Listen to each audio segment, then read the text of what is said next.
It was a busy month of May at St. Andrews, whether you were a student, a soon-to-be graduate, or even an alum.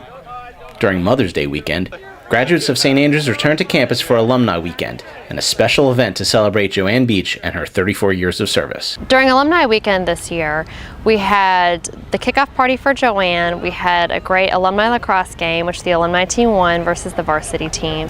We had a barbecue for family where alums brought their kids back to the school, and then we had class parties, which were just gatherings for the classes that were celebrating anniversaries this year. We had representatives from every class, and they celebrated in DuPont Circle in the city and then also at the school. I started here in 1985 as a rookie, about 3 months out of college, and Joanne Beach was my mentor. And as I look back and think about that now, I don't know what better introduction I could have had to St. Andrews in the world of independent school than Joanne Beach. We had a great turnout for Joanne's party. We had more than 100 guests in attendance. It was alumni, teachers, former teachers, parents, former parents who were all here to celebrate her and her 34 years at the school. So many tears were shed for Joanne, from the students, from the audience, and then from Joanne herself. But there was laughter as well. It was fun, and it was sweet and a very touching evening for her. I'm Graham Hollander. I'm a first lieutenant in the Marine Corps. I've been in the Marines now for 4 years. One St. Andrews graduate, First Lieutenant Graham Hollander, class of 2003, returned after a deployment in Afghanistan to talk about his experience in the military. It's not so much a message, it's more just letting them know exactly kind of what my small view of Afghanistan is like, what's happening in that part of the world, because it doesn't get a lot of attention, and I just kind of wanted to give them kind of a slice of what it's like to actually go over there, come back, what you see, what you do, and just your overall experience in a deployment.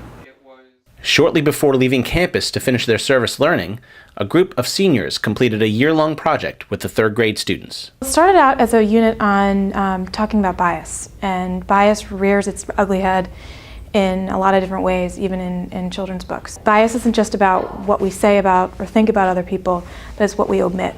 And then we worked our way over to looking at multicultural books on the market, so that when children read a book, they can actually see themselves in the book. Rather than seeing who they're not, they can see someone that reflects who they are. We paired each senior with a third grader, and they brainstormed a story, first an idea, and the seniors really worked to generate ideas out of the third graders, so they really felt like they were authoring this book. And then after they came up with ideas, they started sketching the story and writing the story, scripting, and then they had these hardcover books where they illustrated and actually wrote their stories. The seniors learned so much from the third graders. It was a really mutual learning experience. The third graders were so enthusiastic about meeting with seniors. It was a really great connection between the lower campus and the upper campus. I think the most meaningful part was their relationship that they got to develop with the 12th graders. They loved them coming to this campus. We loved going to the other campus, had lunch in the cafeteria. They came down and did some of the character parade with us, and so it's been a fabulous time. Exams can be a stressful time for upper school students, but one junior found an interesting way to prepare for finals. I wanted something to energize myself and to get me motivated to start studying for my history final.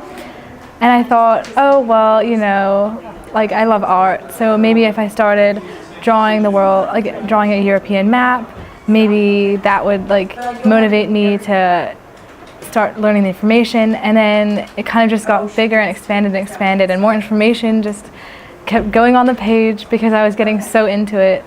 I thought, oh, maybe it'll be a little bit too much of a distraction, like maybe I'll just get too carried away in the drawing. But actually it helped me more than a lot of other strategies have helped me, because using something that I love to study for a subject that I found challenging in the past, mixing the two can really help you get a good working strategy together.